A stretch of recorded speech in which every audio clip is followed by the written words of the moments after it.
అంబేద్కర్ చదివింది సార్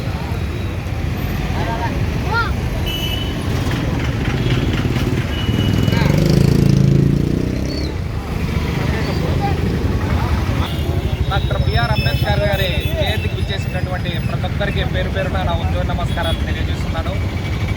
ఈ ప్రపంచంలో సమానత్వానికి అంటే గుర్తొచ్చే ఒకే ఒక్క పేరు డాక్టర్ బిఆర్ అంబేద్కర్ గారి పేరు. ఈ దేశంలో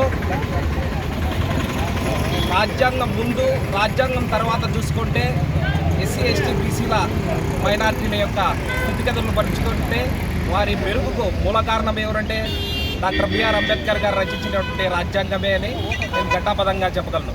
డాక్టర్ బిఆర్ అంబేద్కర్ గారు రాజ్యాంగాన్ని రచించి రాజ్యాంగాన్ని అందించే సమయంలో మనందరము కలిసి చాలా మంచి రాజ్యాంగాన్ని రూపొందించుకున్నాము. ఈ రాజ్యాంగం యొక్క మంచి చెడుల గురించి నేను చెప్పను, కానీ మనం ఎన్నుకొనబడే పాలకులు ఈ రాజ్యాంగాన్ని ఇంప్లిమెంట్ చేసే విషయంలో దాన్ని బట్టి ఈ రాజ్యాంగం యొక్క మంచి కానీ చెడు కానీ ఉంటుంది అని చెప్పడం జరిగింది. అలాగే న్యాయశాఖ మంత్రిగా ఉన్నటువంటి ఆ సమయంలో గతాన్ని కానీ భవిష్యత్తు కానీ దృష్టిలో ఉంచుకొని భవిష్యత్ తరాలకు ఉపయోగపడే విధంగా అనేకమైనటువంటి అప్పటికే కార్మిక చట్టాలు అయితేనేమి, ఫ్యాక్టరీ చట్టాలు అయితేనేమి, కనీస వేతనం అయితేనేమి, ఇటువంటి చట్టాలు తీసుకొని వచ్చినటువంటి ఏకైక వ్యక్తి ఎవరంటే డాక్టర్ బిఆర్ అంబేద్కర్ గారే. అలాగే స్వాతంత్రం రాకముందు మహిళలకు స్థానం ఎలాంటిదో మనం అందరము గమనించుకుంటూ ఉన్నాము.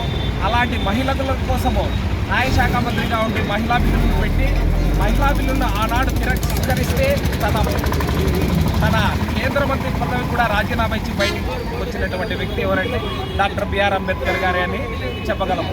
అలాగే 1918వ సంవత్సరంలో బ్రిటిష్ ప్రభుత్వం వారు వయోజన ఓటు హక్కు అనే దాన్ని తీసుకొని వచ్చినప్పుడు భారతదేశం నుంచి ఇంగ్లాండ్కి వెళ్ళిన ప్రతినిధి పన్నులకు, విద్యావంతులకు, పన్నులు కట్టే వాళ్ళకు మాత్రమే ఓటు హక్కు ఇవ్వాలని పేర్కొన్నప్పుడు డాక్టర్ బిఆర్ అంబేద్కర్ గారు లేదు, ఎస్సీ ఎస్టీ బీసీ మైనార్టీలకు అందరికీ 21 సంవత్సరాలు నిండిన ప్రతి ఒక్కరికి ఓటు హక్కు ఇవ్వాలని ప్రతిపాదిస్తే ఆ రోజు వాళ్ళు బ్రిటిష్ గవర్నమెంట్ వారు మీరు పన్నులు కట్టరు, మీలో చదువుకునే వాళ్ళు లేరన్నప్పుడు ప్రపంచంలోనే గొప్ప తార్కికవాది అయినటువంటి బిఆర్ అంబేద్కర్ గారు బ్రిటిష్ గవర్నమెంట్తో మేమైతే ఈ దేశంలో పుట్టామో మాకైతే విద్య లేదో, మాకు సంబంధం లేదో, కానీ మా జన్మతో పాటు మా వయసు కూడా పెరుగుకుంటూ వచ్చింది కాబట్టి మాలో ఉన్న 21 సంవత్సరాలు నిండిన ప్రతి ఒక్కరికి ఓటు హక్కు కల్పించాలని వారితో తార్కికంగా వాదన చేసి భారతదేశంలో ఉన్నటువంటి ప్రతి ఒక్కరికి 20 సంవత్సరాలు నిండిన పురుషులకు స్త్రీలకు ఓటు హక్కు కల్పించిన గొప్ప వ్యక్తి ఎవరంటే డాక్టర్ బిఆర్ అంబేద్కర్ గారు అని నేను తెలియజేస్తున్నాను.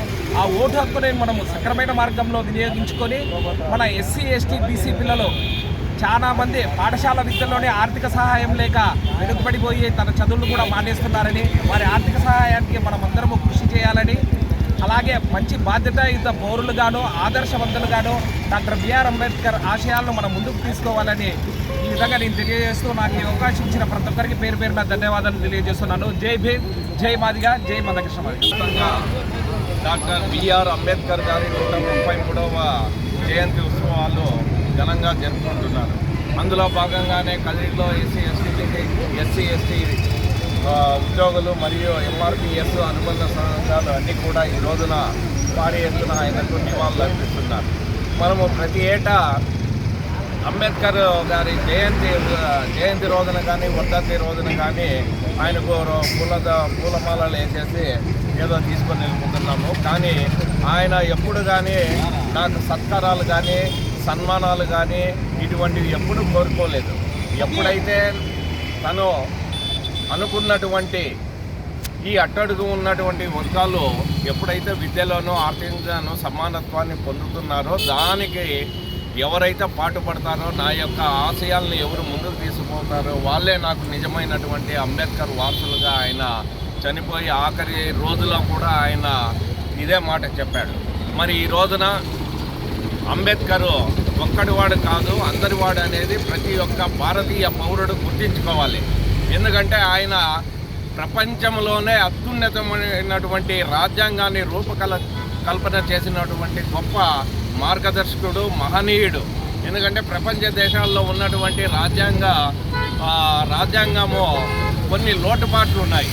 క్షుణ్ణంగా ఆయన ఈ రాజ్యాంగము భారతదేశంలో ఈ రాజ్యాంగాన్ని రూపకల్పన చేయాలంటే అన్ని దేశాలు తిరిగి ఎక్కడ ఏమున్నాయి లోటుపాట్లు అవి మన భారతదేశ రాజ్యాంగంలో ఉండకూడదనే ఉద్దేశంతో ఆయన 99 అందరికీ సమాన హక్కులు కల్పించడం జరిగింది. మరి ఈ రోజున కొంతమంది స్వార్థపరులు అంబేద్కర్ అంటే ఒక దళిత జాతికి చెందినటువంటి వ్యక్తే అని చెప్పేసి ముద్ర వేయడం జరిగింది. గతంలో ఆయన ఒక్క దళిత వర్గానికి ఏడ పనిచేయలేదు. మహామేధావి, ప్రపంచంలోనే ఆయన మేధావుల్లో 3వ వ్యక్తి. మరి ఆ రోజున ఆయన బాల్యం తీసుకున్న, ఆయన చదువుకున్న సమయంలో కూడా మన భారతదేశంలో ఉన్నటువంటి వ్యక్తులు అంటే ప్రముఖమైన వ్యక్తులు కూడా ఆయన మేధా సంపదని గుర్తించి కూడా ఎన్నో అవమానాలు, నిస్పృహత ఇవన్నీ కూడా ఆయన మీద ప్రయోగించినారు. అయినా కూడా ఆయన ఎక్కడ కూడా తన యొక్క ఇండివిజువాలిటీని దెబ్బతినుకోకుండా తన చదువు ద్వారా, తన మేధాశక్తి ద్వారా అందరికంటే ప్రపంచంలో ముందుకు వెళ్ళాడు. మరి ఈ రోజున